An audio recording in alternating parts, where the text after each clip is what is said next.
Hey there, you're listening to the Girls Talking Life podcast, and I'm your host, Johanna. If you're like me, you love time with friends. I always leave feeling encouraged, inspired to try something different, or I've learned something new. So why not continue to grow even when we can't be with our girlfriends? We're not made to do life on our own. So in each episode of this show, I'll bring you a girl and her story to give you refreshing ideas to stir your soul. Let's walk this road together. Are you ready to talk life?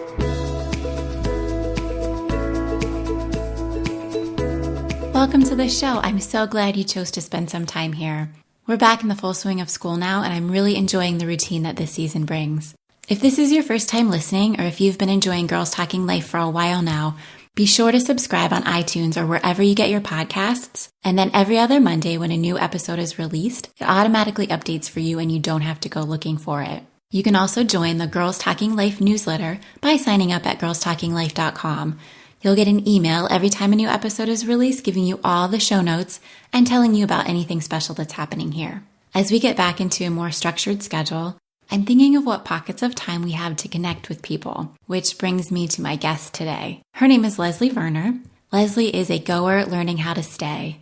Other cultures, spicy food, deep conversations, running, and sunshine feed her soul.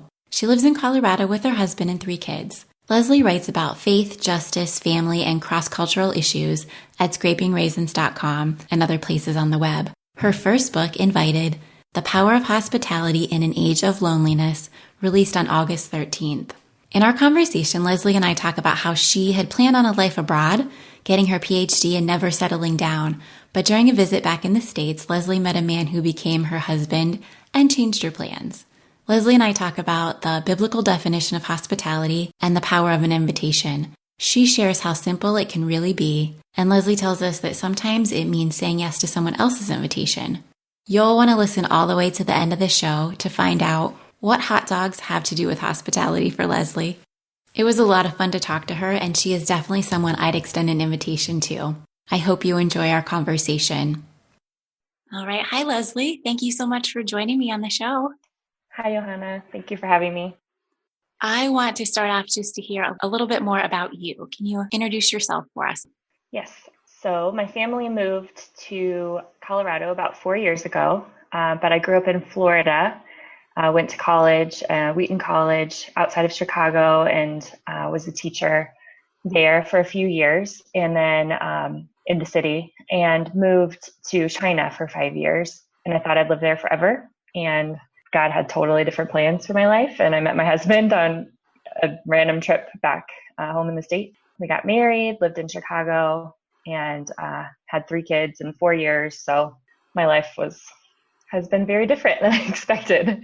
I was still single at 30. So I was like getting all geared up to, have that life and get a PhD and be super educated, and things are different. So so teacher background. And then I've always been a writer, but I started writing more like on the internet. I started a blog and things like that a few years ago. So that's been a fun journey too. Okay. Talk to me about your time in China. How did that come about? So starting when I was 16, I felt like I was called to missions. And so I kind of every decision in my life kind of propelled me towards that. So that's why I got an education degree, and I just really thought I would have a very radical life and live differently and, never settle down in the States. And that's a whole nother book, basically. I haven't written yet. But anyway, I went and visited some missionaries in Tajikistan one summer because I was a teacher, so I had the summers off. And just while I was there, I kind of felt like God was telling me that I needed to make a change. And so I ended up in China, and I taught English for 3 years to college students. And then the last 2 years I studied Mandarin Chinese full-time as a student. So I was like finally able to communicate with people and felt like I was starting to learn the culture when suddenly I found myself back in America. And what brought you back? Well, if that's an easy question to answer. Well, it's so funny. Growing up, I would always hear people be like, "Oh, I thought I was called to missions, and then I got married." And so I vowed to never do that. I'm never going to end up back in the States because of a man. And so I even like did eHarmony and checked the box that said like, I will not move for anyone.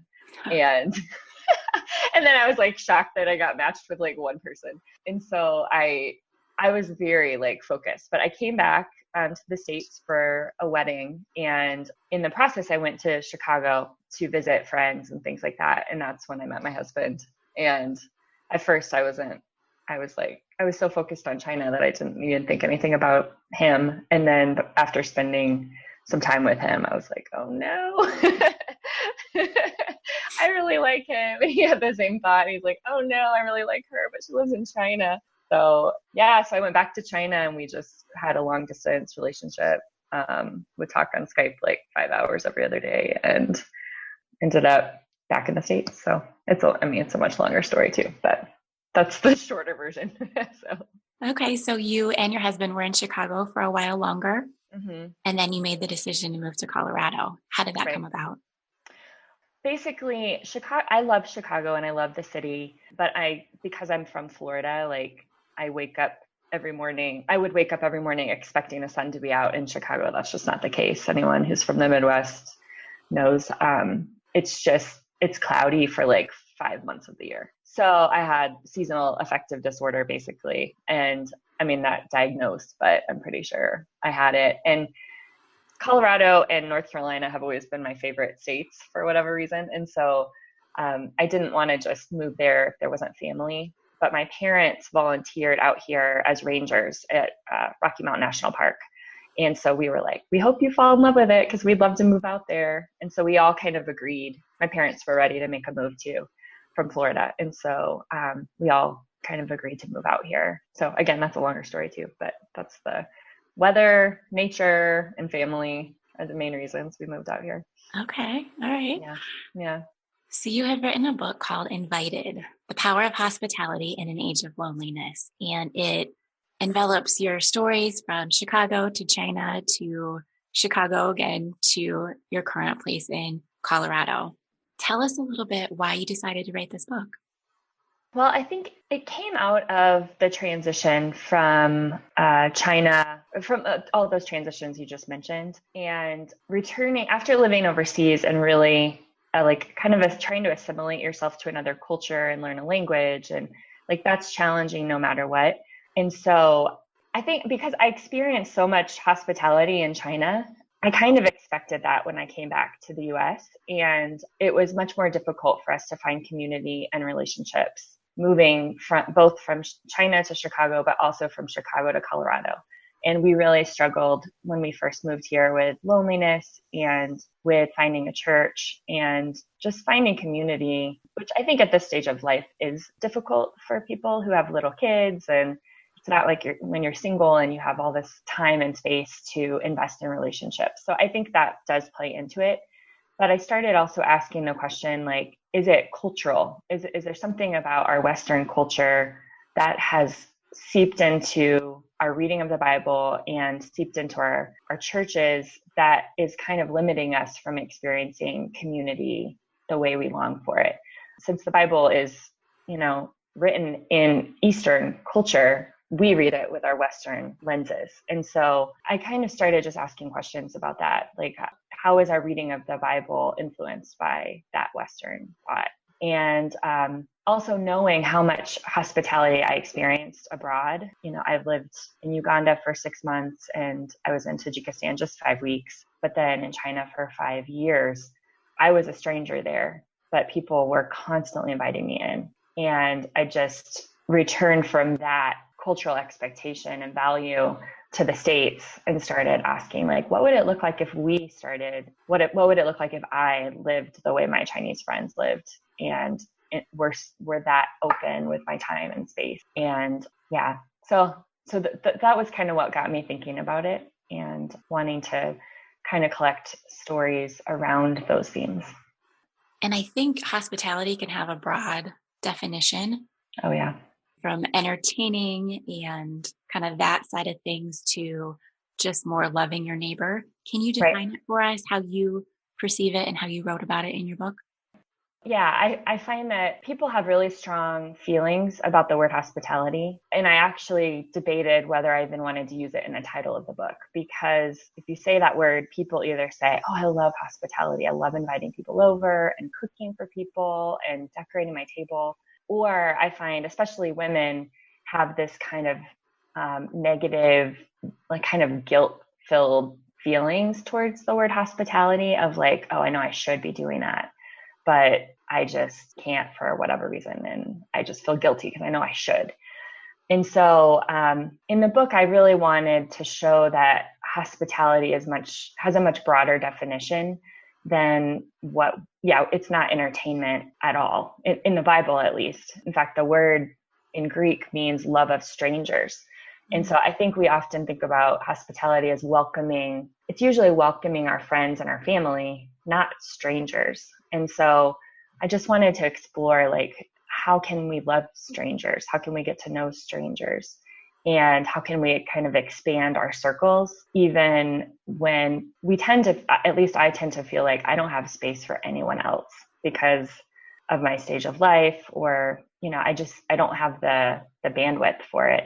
And so in the book, I just wanted to show how hospitality, there's probably people walking right next to us that, like our neighbors or our coworkers or the other mom that's waiting for whatever kindergarten pickup or something, like there's people already there. It's not like we actually have to go too far to find the strangers that God wants us to love.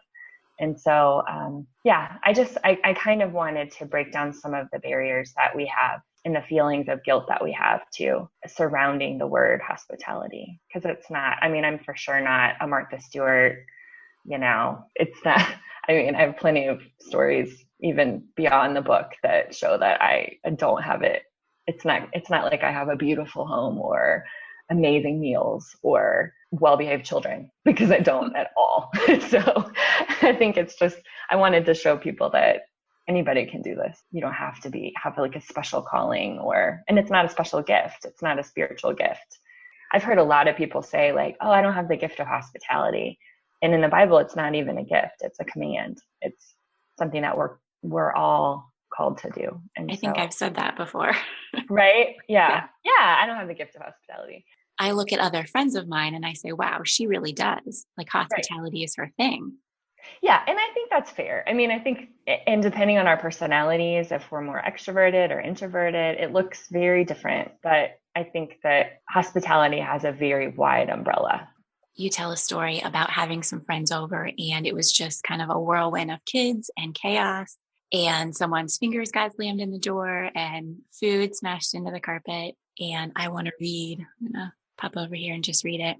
After they had left, you said, in the quiet after the pandemonium, I did what any halfway sensible adult would do.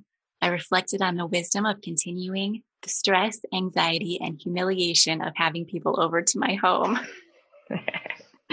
That's so good. And then, you heard from God and he was saying, you do it anyway. Yeah. Even with all of that Yeah. chaos and maybe uncomfortableness of it. Mm-hmm. And I thought that was just a really beautiful picture. Thanks. Yeah. I wanted people right away to feel like they could relate. And I think, that does it. like, this is the reality. What's interesting is that actually was a blog post that I had just written. I changed it. It's edited and things, but you could still find it on my blog. And when the acquisitions editor of Herald Press contacted me and asked me if I had any book ideas, I had just written that. And I was like, I need to write about this. I have a lot more to say about, I wrote the one blog post, but I have so much more I can say about all of this.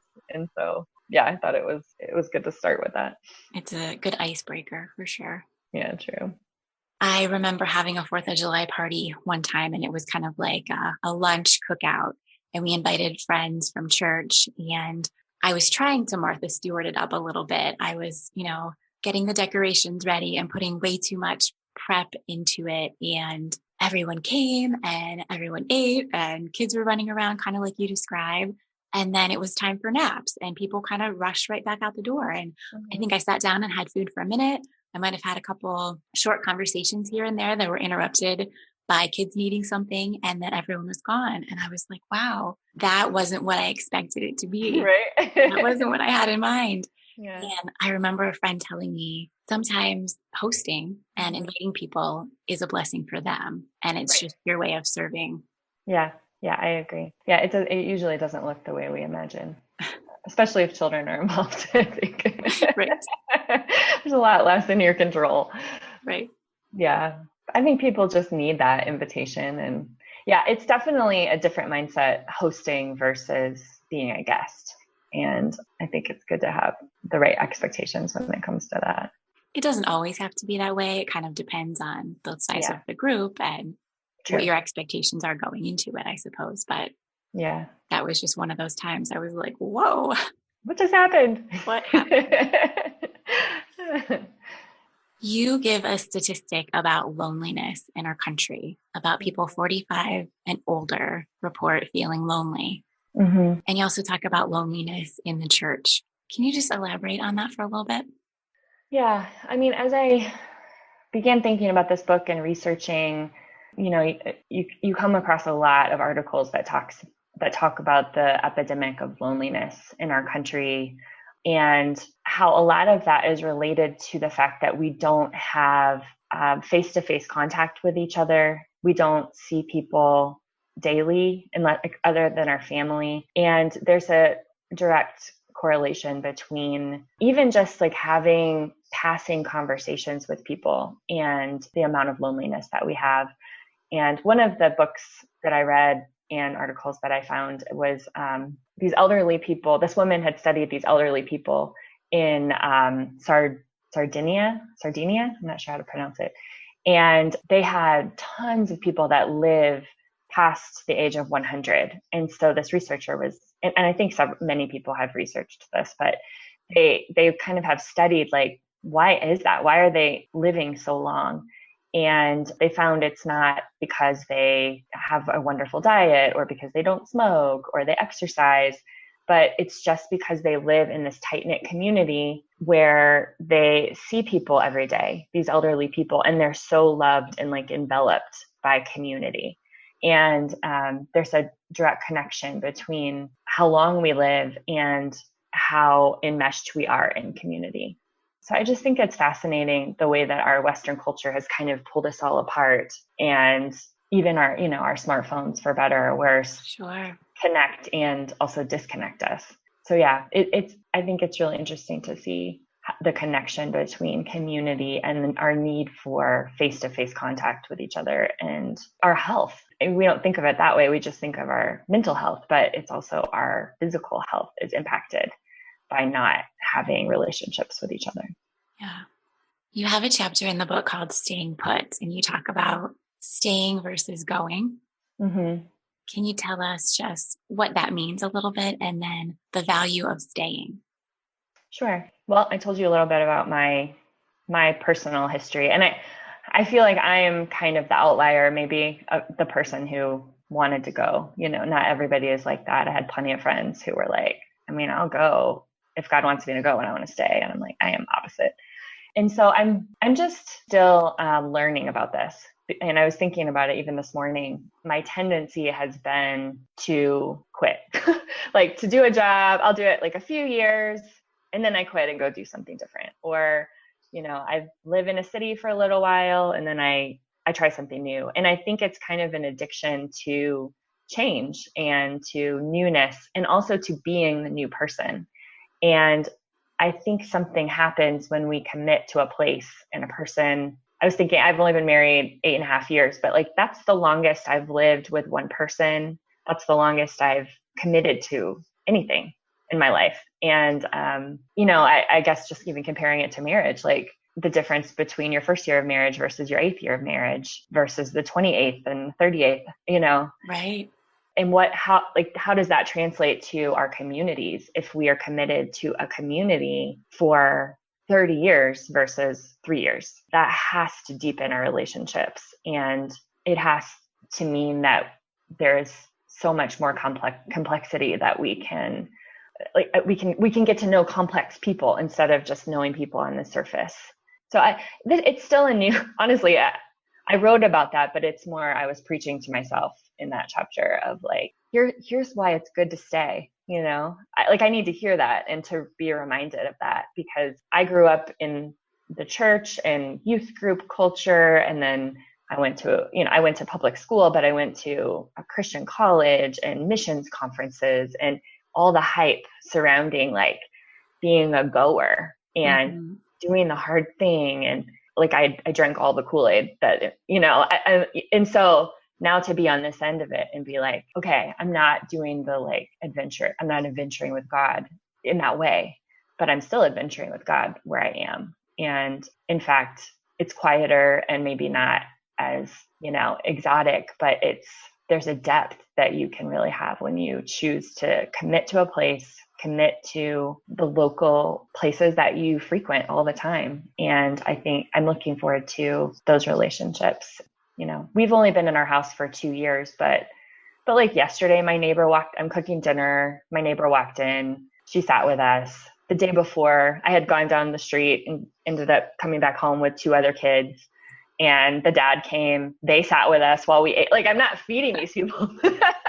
Well, my neighbor yesterday had already eaten. And then the one before, his wife was coming home, to cook for them. But I'm like, I'm not even feeding these people, but they're like sitting with us at our table. But these are our neighbors, and that's only 2 years. Like, what's it going to look like if we live here for 10 or 20?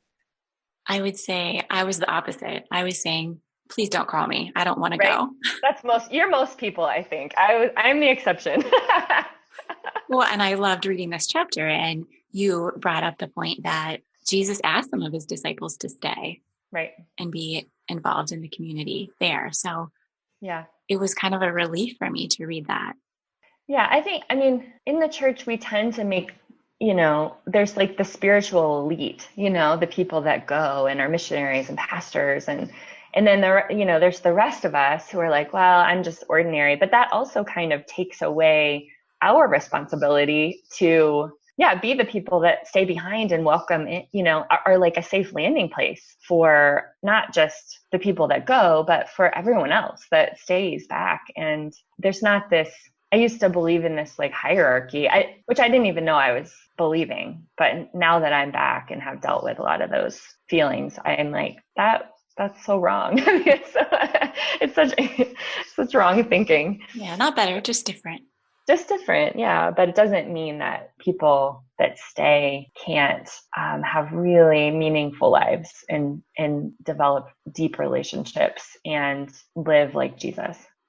You talk about friendships, and you say when you were first in Colorado, you made some friends, and these 2 women actually ended up leaving. They moved elsewhere after a short period of time, and you had invested, your time and energy into those friendships. Mm-hmm. What was that like for you? And then would you recommend that people kind of take that risk and invest in people that we don't know if they're going to stay or go? Yeah, that's what I read in the book. Like, one of the downsides of being a goer is you become friends with other goers, because those are the type of people that I connect with, the people that have kind of this, I don't know, desire, or maybe it's a dissatisfaction with their life as it is. So I don't know if that's good or bad that I just an gravitate towards people like that. But yeah, through that chapter, I wrestled a lot with like what the point of that even is. And as I reflected, I thought, you know what, I just in a short time that I knew them, and I didn't know they were going to leave. So I still would have been their friend, even if I had known that it was going to be a short time. They changed me. Even now, when I make certain parenting decisions, when I get frustrated with my kids, I think about those women and the way that they parented their children. And I want to emulate them, and I want to model some of my own parenting after them, or think about the world and life in the way that they did. And so they changed me. I assume that being in a relationship with me changed them on some level as well. And yet I do think that this is something that we do pretty well in the United States, because we're so used to transience and people not sticking around for a long time. I remember someone telling me that when we went to China, maybe in our training, that Americans are good at making friends quickly, but maybe not so deep, and it's not this expectation that we're going to be lifelong friends. Like we're friends for the moment and then we can move on quickly. And so that kind of mystified a lot of Chinese people who are, it takes a little bit longer to make a friend, like a true friend. But once you're a friend for life. And so I don't know. In some ways, it's good that we do that in the United States because otherwise, I don't think we'd ever have friends. Yeah. Because, but on the other hand, I think we don't always expect to go deep or to stay friends forever. And so I don't really know what's right or wrong, but maybe just being aware that we do that is helpful as we enter relationships. You have a chapter called Habits of Hospitality, and you talk about having an open home. Tell us what an open home is. Yeah, so that came from a girl that we visited when I visited Wheaton for the first time. And we stayed with this girl, and my mom was asking her about what she wanted to do when she graduated and all these things. And she was like, well, whatever I do, I want to have an open home. And I was like, what is that? I mean, just as a college student, I'm like, what does that mean?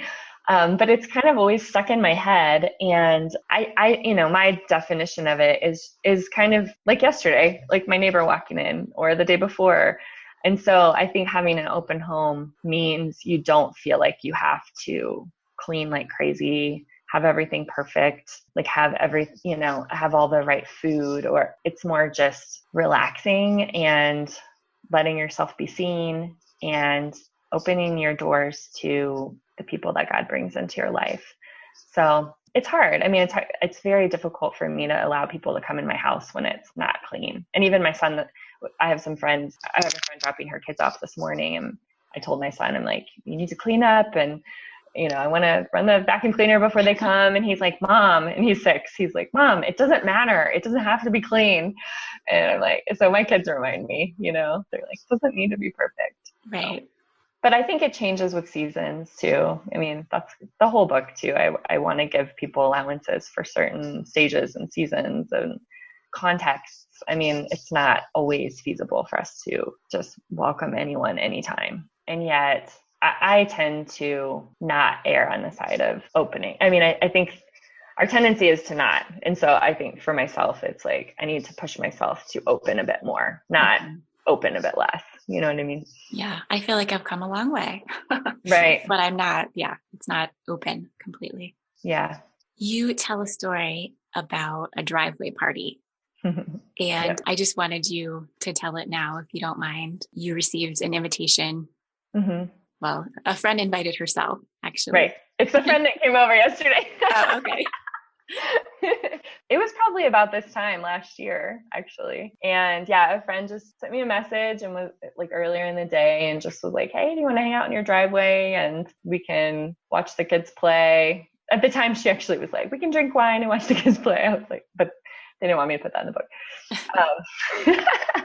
And so I was like, sure. And so we just kind of planned to hang out in my driveway around 5, and my kids were going to hopefully ride their bikes and we could chat.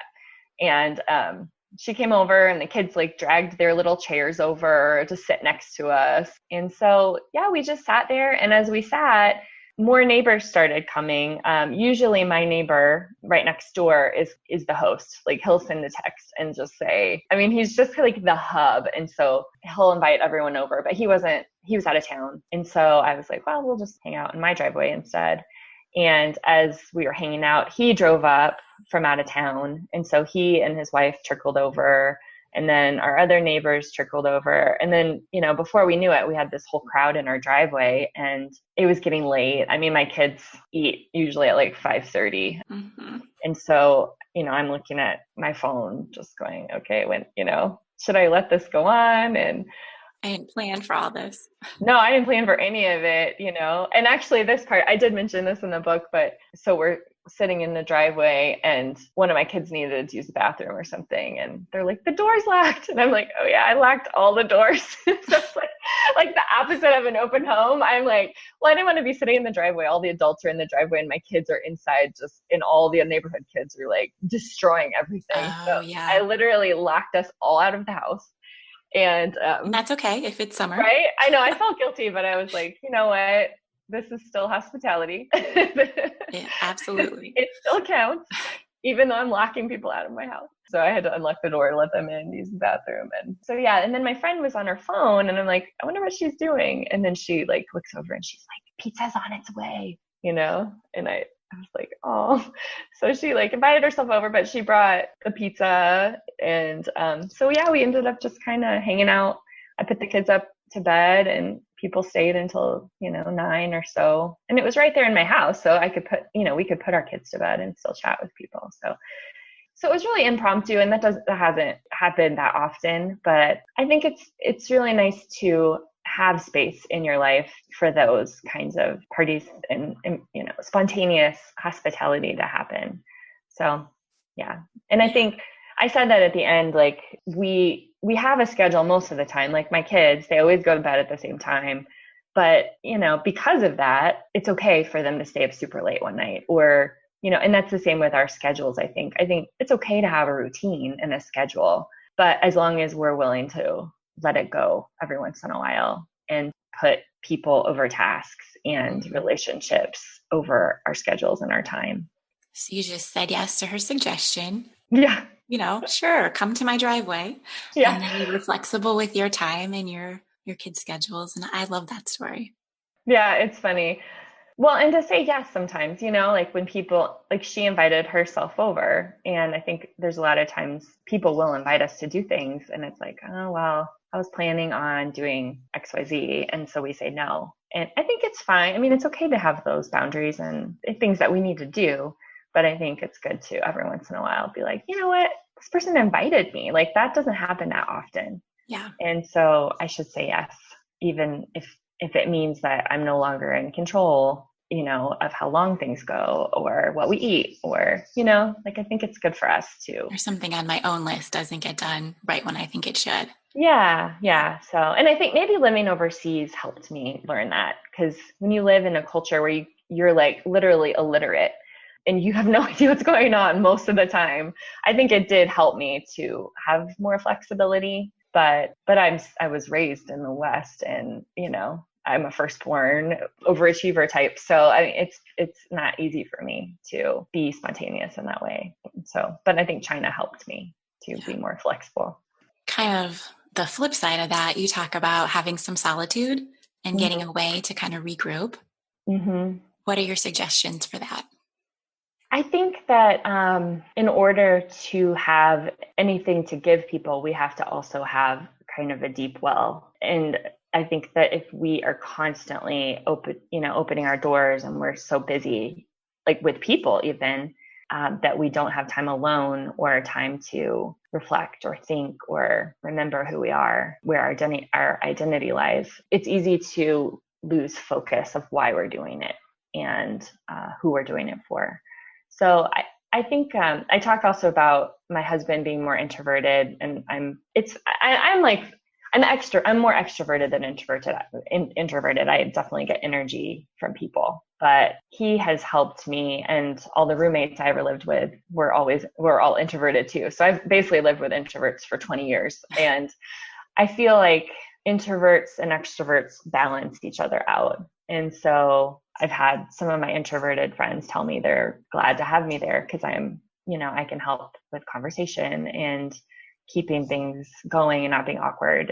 But then I've been really grateful to be married to an introvert because he really can keep me more balanced instead of burning out.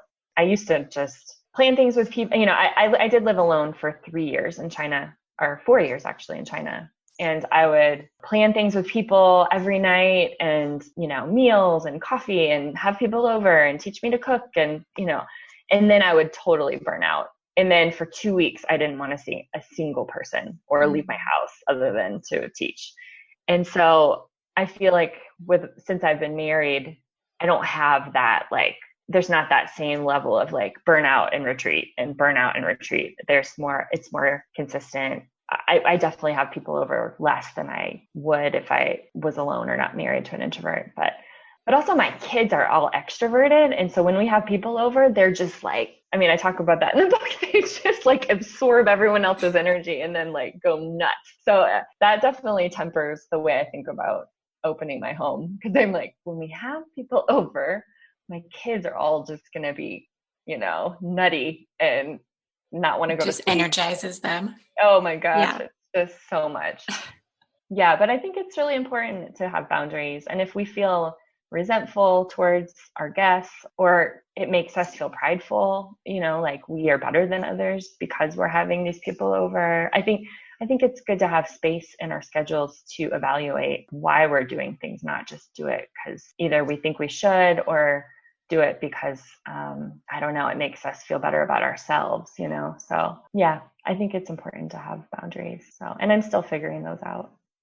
And they might look different in different seasons. Oh, So for sure. yeah, that's a Definitely. thing you can keep reevaluating. Uh-huh. Yeah. Yep. Well, when you wrap up, you talk about how the whole Bible is really an invitation. So Mm-hmm. that's where we can model this practice from. Mm-hmm. Yeah. I guess I just wanted to ask, what are some other practical things that we can do just as we think about inviting and showing hospitality? Yeah. I mean, yeah, that's why I wanted to title this book Invited, because ultimately God is inviting us in nature, in the Bible, through other people, and the entire Bible is an invitation. And so the reason we invite is because God is a welcoming God who invites others, and he doesn't stop inviting. And so I think lately, as I walk around, I think about, Matthew 25, I was a prisoner and you visited me. I was sick and you came to me. I was a stranger and you welcomed me. And so as I see people in my daily life, and I've been trying to look at them and imagine that they are Jesus himself as I go out in the world. And I don't always do this well, and I don't always think that way, but I think that we can benefit, and I benefit from, it's funny, from actually over spiritualizing things. I can be guilty of that, but I think that it helps too. It's so easy to just live in our own heads and then in our own spheres of life, and to not remember that God is here with us, and that he is not only inviting us, but inviting everyone to him. And so I think that just changing my mindset and remembering that God is a hospitable God, it helps. It takes the pressure off of me, actually, to be the one doing the work of hospitality, because I'm just trying to model what God is doing with all of us every day. But as far as practical ways, I think sometimes it's about being available. And I think it's just kind of changing our mindset and being intentional and available and open to the people that God wants to bring in our life. And it might not be that we go visit a prison, or it might, we may not need to actually go very far at all. But we can just open our eyes and start noticing the people that God is putting around us, and noticing the ways that God is trying to actually invite us in, through nature, through kids, through our friends. I don't know. It's actually much more simple than I think we tend to make it. It really is. I was at the pool yesterday with my kids, and a neighbor who I know introduced me to some new neighbors in our Mm-hmm. neighborhood. And I had seen them at the pool several times before, but Yeah. in my introvertedness, I Right. didn't speak to them. I, kept with my family and the people that I knew. And that simple introduction Right. opened a whole new, avenue for us. Right. And I spoke with them and got to know them better. And I was just like, oh my, that Mm-hmm. one step. And I can do the same thing for other people. Yeah, yeah. And I think we can act out, it's not like God expects you to be this extroverted, let me go meet every single person at the pool, type of person. But I think, yeah, if we just kind of have our antennas out for the small pivots and connections that maybe God is trying to show us, Mm-hmm. I think that we'll have deeper relationships and have more community if we're more aware. Where can people find your book? Well, I am on Amazon, and probably the best way would be to come to my blog, which is scrapingraisins.com. And also I'm on Instagram as scraping_raisins. And then I'm on Twitter and Facebook. Basically, if you Google me, you can find Leslie Verner, Scraping Raisins. Okay. Why Yeah. Scraping Raisins? Oh, gosh. It's because I am a runner. And so when I go running, it's when I think about a lot of stuff. And so it's when I tend to get a lot of writing ideas. It just always reminded me of, like if you have a box of raisins and you're trying to scrape the last bit, that's like, it just feels like my thoughts that get scraped free finally when I go running and I suddenly have lots of ideas.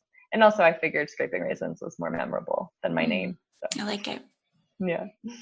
At the end of the show, I like to ask my guests for their favorite 5. What are 5 things you are wearing or using or doing this summer? Well, the first is, for the very first time, I'm gardening. And so my dad helped me build a couple of raised beds in the front yard, which is actually a little intimidating because I feel like everyone's watching. I actually have to grow these. But it's been a great way, actually, to get to know neighbors and have way more input than I need.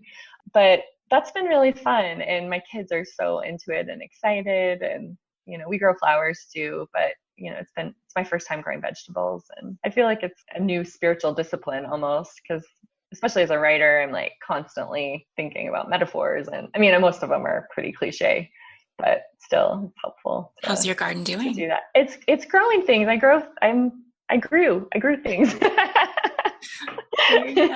from seeds. I know. I'm like, we ate lettuce last night that I made. So I was like telling the kids, like, you have to eat this. I made this with my own hands. This came from our garden. But they were super cute. They all picked broccoli and we're standing outside just chomping away on broccoli. So gardening has been fun and actually not as difficult. I mean, it's pretty easy as long as I remember to water it. And yeah. My main problem is I have no idea what's a weed and what's the plant that I'm trying to grow. And so I'm letting all these weeds grow up. And my neighbor that came yesterday said, she was like, that's a weed. You need to pick that one. Because I have no idea. So, and the second thing is I am looking forward to watching Stranger Things, the show. My husband and I watched the other seasons. We haven't watched the new one yet. And so I'm actually recording my own audiobook of this book in my husband's studio because he's an audiobook narrator. So that's our reward for when we finish the audiobook and he finishes editing, is we're going to finally watch Stranger Things. So okay. Yeah, we've watched the first 2 seasons and we have not started on season 3 yet. Yeah, I know. I'm excited. But anyway, I love it because it's the 80s and right. It's nice to have something waiting. Right? Yeah. For you, yeah. Yeah. And so I guess I'm not totally into that yet, but I will be. Also, one thing that I actually haven't done before. It's a website someone in my book launch team mentioned, and it's a hospitality website and it's free. So it's like a database of people that sign up. It's kind of like a free Airbnb for Christians. And so my friend that shared it, I think they've hosted people before, but it's called www.acandle.wildapricot.org. So it's called A Candle in the Window Hospitality Network. And so it just sounds really interesting to me. You can, I guess, register your house, and if someone needs a place to sleep and they're traveling, they can stay with you. Wow. Or if you want to just sign up and like host them for a meal, you can do that. But I looked at the map and there's tons. I mean, it's all over the country. So I hadn't really heard about it. I don't know. I'm not like a sponsor of it or anything, but I'm interested in learning more about that. So that's very interesting. Yeah. So 2 other things. Okay, this one is kind of weird, but hot dogs. Why hot dogs, Leslie?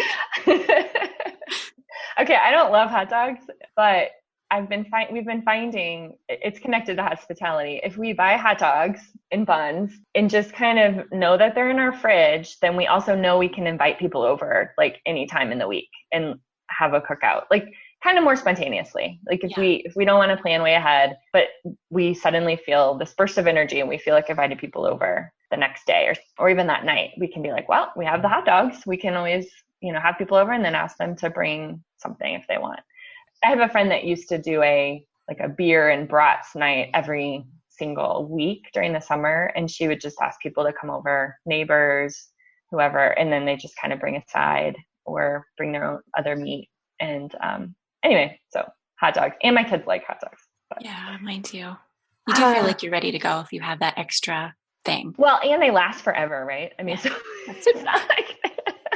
They're easy to grill. There's no messing them up. Yeah, I mean, the buns, I struggle with that because I'm like, those won't last forever. And then finally, I'm the type of reader that's always reading 5 books at once. So this is a book I finished. And I had read it before, and it's an older book. It's actually a much older book. It's called A Shepherd Looks at the 23rd Psalm. Have you heard of that? No. By Philip Keller. So it's written by this man who was himself a shepherd for several years, and he grew up in Kenya, so around a lot of shepherds as well. And so he just kind of walks through Psalm 23 kind of through the eyes of a shepherd with lots of experience with sheep and tending pastures and fixing fences. And I've mostly been reading it like in the mornings, kind of more devotionally. So I wouldn't say it's the type that you might just sit and like, it's not like a riveting read that you would like, or a page turner. But if you're looking for something that's kind of will help you think and reflect and have some depth, I really loved it. I love, all the metaphors too. And so I think that really helps to put, feet to some more abstract ideas for me. So yeah. So anyway, I finished it and it was really, really good. That sounds good. Yeah. And I think that's it. All right. Well, thank you, Leslie. I have really enjoyed your book. I've enjoyed our conversation today. I appreciate you sharing all of your stories. And I think your book is just beautifully written, the way you kind of intertwine those with scripture and remind us that it is a command. Right. Hospitality and inviting isn't as scary as we make it out to be sometimes. That's very true. Thank you for having me on your show. I appreciate that.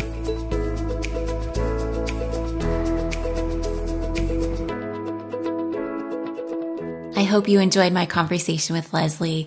I hope she gave you some ideas and some encouragement to open your home or to give yourself and your family some space to be flexible with your time and to look for the people God is placing in your path. Leslie says that the whole Bible is an invitation and we should invite because God invited us and continues to invite us in. Find more from Leslie on scrapingraisins.com and on Instagram @scraping_raisins, and be sure to grab her new book, Invited. Everything we talked about can be found in the show notes for today's episode on girlstalkinglife.com, and also be sure to find me on Instagram @girlstalkinglife. Okay, friends, I have a favor to ask you. This week, could you either take 60 seconds to rate and review Girls Talking Life on iTunes, or take some time to tell a friend about the show? If they don't already listen to podcasts, maybe show them where to find the app on their phone. I so appreciate you helping others find the show. Next time, my guest is Amanda Anderson.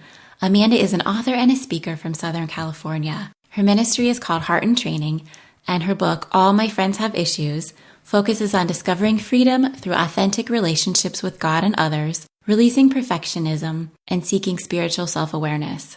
Friends, don't let the conversation stop when the show is over. Share your stories and start your own conversations with the girls in your life.